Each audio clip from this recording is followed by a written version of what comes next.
Hello, everybody, and thank you for tuning in to the Liberty Report. With me today is Daniel McAdams, our co-host. Daniel, good to see you. How are you this morning, Dr. Paul? I'm doing fine and dandy, and guess what I'd like to visit with you on, and that is something on foreign policy. Oh, you're kidding. We could visit about the Federal Reserve, Yeah. and we could combine it and say, well, there is no foreign policy without the Federal Reserve. They can't pay for it. And we are going to allude to a little bit of excessive spending in what we're going to be talking about today. But what we want to visit with you and all the rest is this idea that all of a sudden there's a victory. Yeah. You know, the Pentagon came out and said, victory over Iran. But there wasn't a war. That was one thing. But 2 days ago, Trump said that we have to, if they don't straighten out, and if they do this, they want it, we'll eliminate, there'll be an end to Iran. And now they say, well, no, it's all been settled. I guess they want to take credit and say that intimidation and threats and warmongering, talk made the Iranians surrender. I don't see that as the case. It's just hard to figure out why it's on again, off again. But it was a pretty quick switch, and the Pentagon comes out and said, well, the threat has been reduced, so we don't have to. But be careful, we still have to be there because we don't want the Iranians to miscalculate and cause some trouble. So they're not packing their bags, they're not coming home. The ships are there. But boy, I'll tell you what, we really had a huge military buildup. Not that the permanent buildup in that region wouldn't be enough. You know, I used to argue, and I still believe there's some truth to this, that even in the Cold War, probably 6 good submarines could have been enough for retaliation, anything the Soviets would have done. But when you look at all the weaponry we had around Iran, I mean, ships and missiles and all that.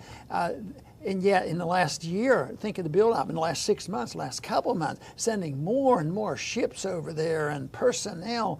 And this was, a massive build-up. It looked to me like it was a semi-official war games because they did all this. And they said, oh, the danger's gone. There's no threat, but we'll have to keep an eye on them because we don't want to alarm the military-industrial complex, because they might think that if you don't have a little skirmish. I keep wondering, though, with all the pep talk for war and determination, from the Bolton crowd and Pompeo and Israel and all these places, what they're thinking now. They can't say, oh, darn it. But some of them, Lindsey Graham had a horrible statement this weekend about, why we had to be very, very tough on Iran. So anyway, the description now is that the Pentagon declares victory in the non-war, and they have been forced to put the plans on hold. So that's good that that's happening, but that's not the best information. If it would only be a step in the direction of more and more non-intervention. But back to the old question, why do we do it? Why do we provoke? Why do we have those advisors in there? And then all of a sudden come to the rescue, and Trump comes to the rescue and say, let's back off. It makes me think about the story about the individual that's hit himself with a hammer, and somebody asked him, "Why are you doing that?" He said, "It feels so good when you stop." So they talk about war and scare everybody, and people, remember what happened when all this stuff was going on with Iraq. Hopefully they remember that, to realize we don't need that policy. But all of a sudden, yes, we worry, and we've talked about this. Then we say, boy, at least now they're not going to be pointing as many guns. But we better stay here to keep a close eye on those Iranians. Yeah. The timeline of this latest event is fascinating because it was just a couple of weeks ago that Bolton and Pompeo were screaming about new evidence. We have new evidence that the Iranians are planning to do some terrible things to us or our allies. They're planning an attack. Bolton announced we're sending a carrier strike group and some B-52s out there. And of course, it turned out that had already been planned in the first place months beforehand. But he acted as if it was some new information. And now this sort of development of yesterday, I think, is We use it in our title. The word is delusional, because now Defense Secretary Shanahan, I think he was confirmed now, he's our defense secretary. He said yesterday, Iran was forced to put on hold its plan to harm U.S. troops and allies in the region due to the U.S. military buildup. He said, I think our steps were very prudent, and we put on hold the potential for attacks on Americans, and that's what's extremely important. Of course, they never told us what the threats were in the first place. Where did they come from? We found out later, actually, through an Israeli journalist who uncovered the fact that this stuff was coming from Israel itself, who is hardly an objective observer in the region. Right. They're pumping stuff to Bolton. Bolton is saying, I've got new intel, I've got new intel. He runs over to the CIA, I've got new intel, I've got new intel. And the next thing you find out, well, that didn't do much, so we have to claim victory. Of course, the buildup was built on the fact that maybe somebody will participate in a false flag, but it turns out, I think, that this was an invisible false flag, and that's why they couldn't find it. But you know, the other thing that may be changing a bit to our benefit for our argument is, you know, the total failure of the coup in Venezuela. Yeah. A lot of credibility. Trump even publicly, you know, said, "Hey, maybe this Bolton guy isn't as smart as I thought he was," yeah. You know? And he led me astray. So maybe they've been knocked down a notch, but that doesn't explain all the delusional activities that we do, go on again, off again, and building a troop, because the whole thing is. Trump is responsible for his personnel, and Trump is ultimately responsible for the policy. I mean, he can't say, well, it's Bolton that did it. Yeah, so he's the boss. This thing is very vulnerable and very wasteful. I was asking you that it'd be sort of interesting to know exactly how many dollars were spent for sending all this military machine over there. And you know, and the other thing is where are the greenies? You know, the green movement, you have to give them credit. They don't like the pollution of the military, but I don't think that means they're anti-war. But just think of the amount of pollution that the military, I think they're the biggest polluter in the world. Yeah. And one of the things, and we should talk about it more someday, are those burn pits. Oh, they still exist. Yeah, in sure. Iraq, they're still burning it. And when you think we talked about the embassy yesterday, so we just throw it out in the garbage and burn it. Burn it. It's probably not it's probably one of the worst countries in the world. You know, because of our military being there. Well, all the countries we go into, there's military pollution. Bombs lay around for a while. Yeah. Remember, we had Kelly Vlahos, who's now American conservative. She came and talked to your lunch about it. She exposed this early on. But you talk about Bolton and his curious behavior. I went back and looked, because he's become a real Twitter addict. You know, he's kind of rivaling his boss on going on Twitter. Seems like he's had his wings clipped, and this may be sort of a Kremlinology approach, but he hasn't tweeted about Iran since May 8th, which is a while ago. He's tweeting on and on about Venezuela. It's almost kind of pathetic to see him going on and on when his regime change there has failed so miserably.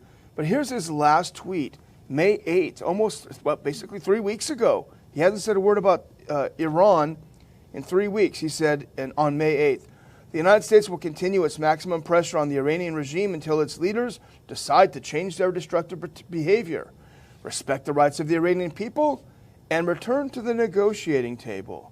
That last part is interesting, because it doesn't sound like Bolton. Well, maybe what I mentioned, there's something to it. You know, the failure, you know, in Venezuela, and maybe Trump, you know, in his discussions, he may say, hey, look, are you getting me into something like you did in Venezuela? Again? Maybe we better reassess this. Yeah. I mean, that's conceivable. But of course, we'd like the reassessment before it starts. That's why we want to prevent the wars. They're harder to stop once they get started. And this would be good if he's moving in this direction, because when he says it, he sort of wants me to believe exactly. He says, I don't want to have a war with Iran.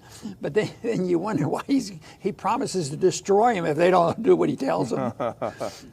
And the whole thing about how putting the Abraham Lincoln and a few ships over there, the Iranians back down, and it really is, it doesn't pass the laugh test. And you know what it reminds me of, and you've written about this a lot, we've talked about it a lot. It reminds me of when the FBI picks up some loser somewhere, some guy, brain is fried, and they convince him that he needs to do jihad. And the next thing you know, he's wandering around trying to buy a gun. They arrest him and say, "We stopped the terrorist plot. We stopped the terrorist." Doesn't it sort of sound like that? It does. There was this big big threat by the Iranians, and now they're admitting, oh boy, they backed down pretty quick because they don't want to mess with it. And I don't think they want to mess with us. I don't think they want a war at all. And this whole idea that no matter where something happens, it was the Iranians. You know, there's a few ships that got small bombs hit into the ones that were supposed to be sabotaged. Immediately, they're still investigating to see if they can pin it on the Iranians. But once again, the Iranians are probably more logical than people give them credit for. I mean, they're not suicidal. No. Matter of fact, they're not well known, as radical as they are, you know, with religion. They're not well known for suicide terrorism. That whole culture is different than the Sunnis in Iraq. And, you know, when we look at this, the first thought that crosses our mind is, well, what happened? What really did happen? It wasn't this, they backed off. And I think, and this is something I saw this morning, I'm gonna dig it up and link to it, I hope, in the notes. But as I was browsing around this morning, I saw a fantastic and fascinating statistic. 66% of Americans oppose a preemptive strike on Iran. So I'm wondering if maybe Trump or Trump's campaign people saw that and said, okay, John, calm down, because this is a loser and I'm facing re-election. You know, I remember a statement, something like that. It was probably 1983, and we were at a Republican meeting, and the big argument was over what was going on with Reagan in Iraq or someplace.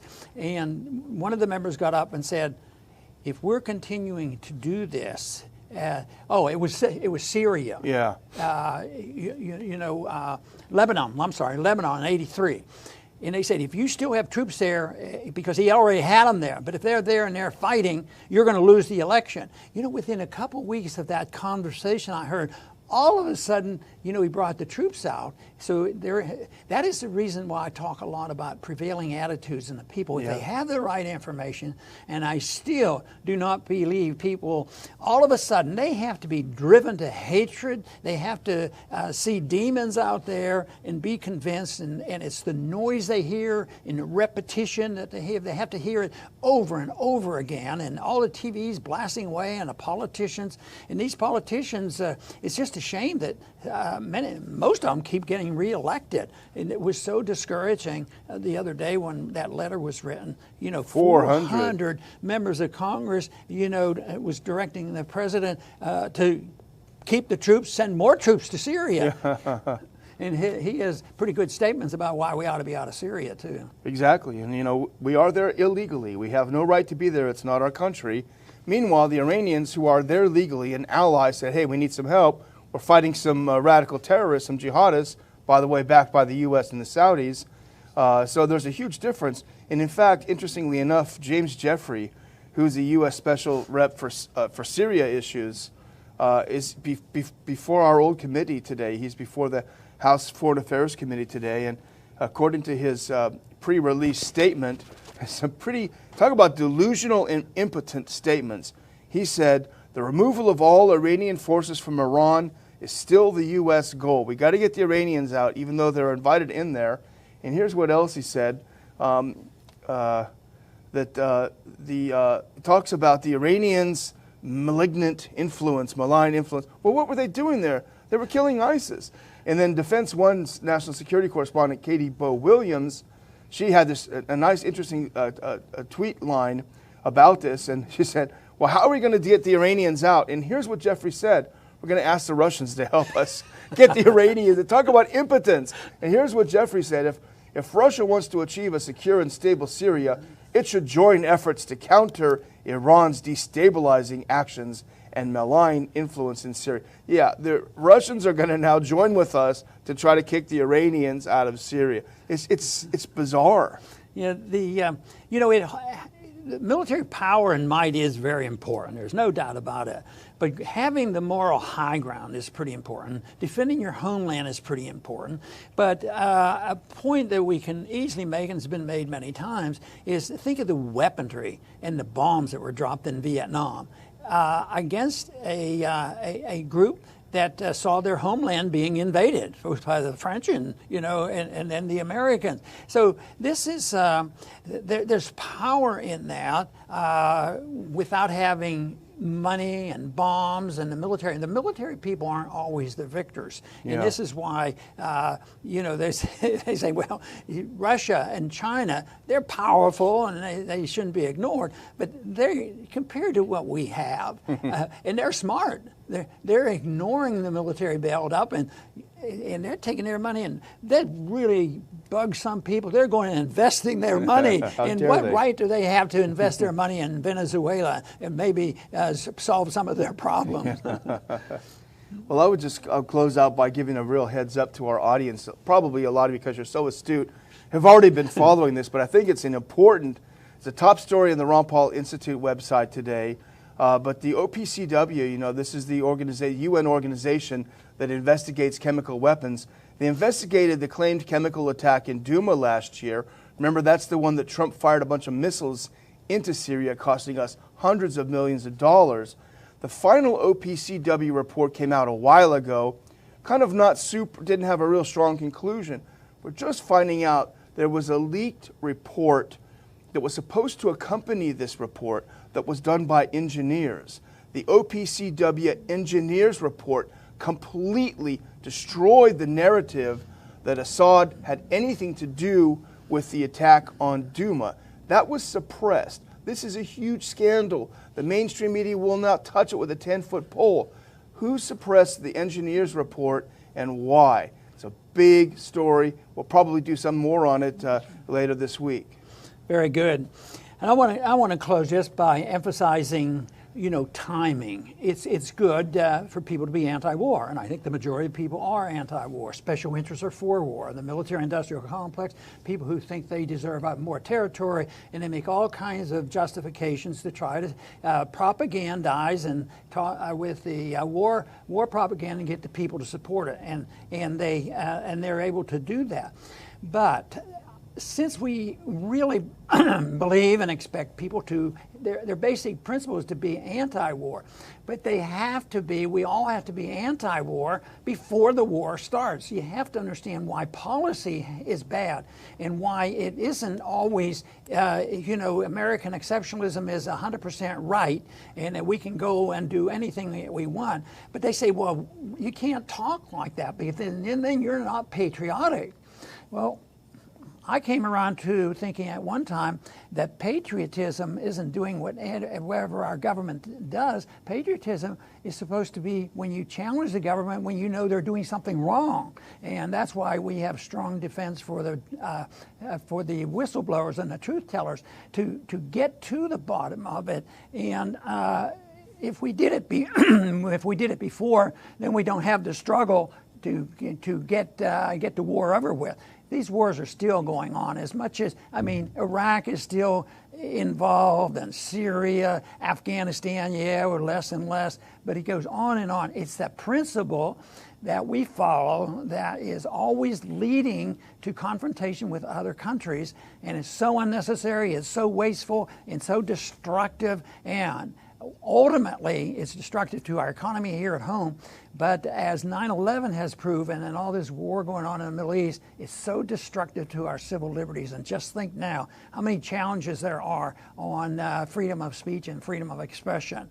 So there's every reason in the world for people to understand and try to spread the message of non-interventionism in all aspects of our political life. Whether it comes to a personal liberty, our economic liberties, and certainly we ought to have a non-interventionist foreign policy. I want to thank everybody for tuning in today to the Liberty Report. Please come back soon.